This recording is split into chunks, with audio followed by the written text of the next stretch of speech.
उत्तराखंड जिला नैनीताल के रामनगर जंगल के फॉरेस्ट गार्डों और लकड़ी ठेकेदारों की मिलीभगत से साल और सागौन की बेशकीमती लकड़ी की अवैध कटाई, लाखों की कटाई की तस्करी का बड़ा मामला प्रकाश में आया।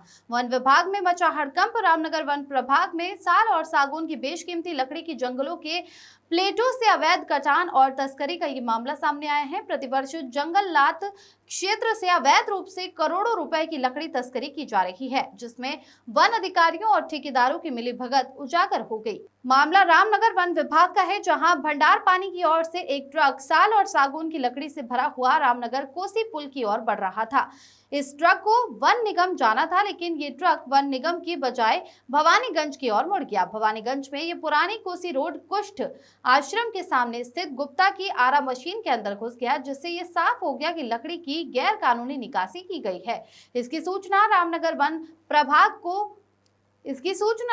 वन प्रभाग के डीएफओ दिगनाथ नायक को दी, जिन्होंने तत्काल ट्रक को पकड़ने के लिए अपनी टीम भेजी और ट्रक को अपने कब्जे में ले लिया। इतना ही नहीं, रामनगर टेढ़ा फॉरेस्ट चौकी पर इस ट्रक की निकासी के बारे में पूछताछ की तो चौकी पर मौजूद कर्मचारी घबरा गए और चौकी पर ट्रक की कोई एंट्री नहीं दर्ज की गई थी। वहां तैनात कर्मचारी ने तुरंत अपने किसी साहब को व्हाट्सएप पर सूचना दी कि वाहिद के ट्रक की निकासी के बारे में 2 लोग पूछताछ कर रहे हैं। वन चौकी प्रभारी द्वारा भी लकड़ी की चोरी करवाने में पूरा हाथ है, क्योंकि इन लोगों को भी लकड़ी तस्करी का पूरा हिस्सा मिल रहा है।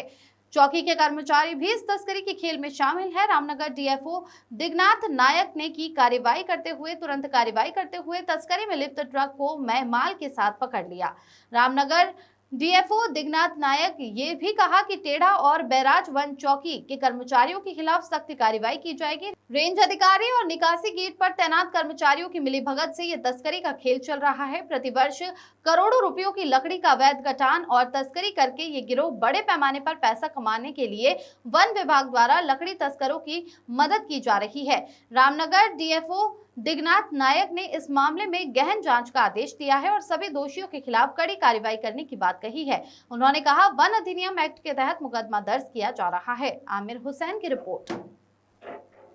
कर लिया। उस गाड़ी को जांच करने के उपरांत ये पता चला कि जो उसका ट्रांजिट परमिट था वो 2.75 घन मीटर का था। जो हमारे नीलामी होती है, नीलामी में जो मिलता है ठेकेदार को, जो 2.75 घन मीटर का ट्रांजिट परमिट था। लेकिन जो माल सीज़ करने के बाद उसको जब जांच किए तो उसमें लगभग 1.75 घन मीटर ज़्यादा निकल के आया है। तो उस कारण उस गाड़ी को सीज़ कर दिया गया है और S2 केस जारी कर दिया गया है। और हमारे जैसे भी अभी उसका जाँच भी हमने SDO को दे दिया है। और उसके साथ साथ जो भी यहाँ पे हमारे बैरियर में थे, जो बैरियर क्रॉस करके आए, क्योंकि उनका ड्यूटी भी बनता है इसको चेक करने के लिए, तो उनको वहाँ से हटा दिया गया है। जो डेली वेज थे उनको हटा दिया गया है और जो फॉरेस्ट गार्ड थे उनको ट्रांसफ़र कर दिया गया है। उन पे भी अभी कार्रवाई होगा। जब भी जो इसमें सम्मिलित थे उन पे कार्रवाई ज़रूर होगी।